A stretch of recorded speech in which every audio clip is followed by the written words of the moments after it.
آب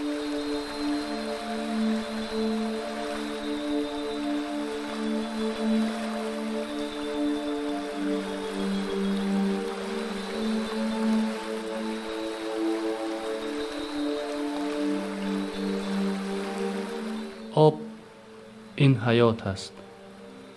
حلاوت از تماشای طبیعت رنگین و افسونگر. این حلاوت از جاذبه آب است.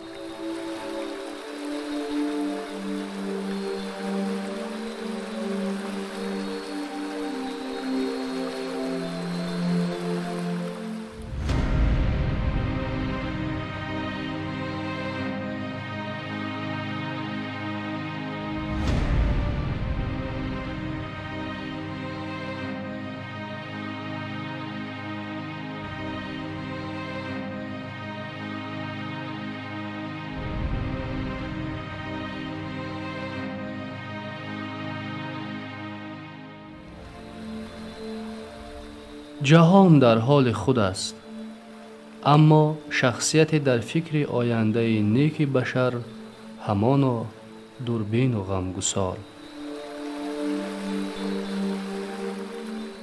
سالهای 2018 2028 10 ساله بین المللی عمل آب برای رشد استوار. سیاره زمین، سیاره آب. آب منبع حیات. پرزیدنت جمهوری تاجیکستان محترم امام علی رحمان پشتیبان پایندگی حیات زیبا در روی زمین.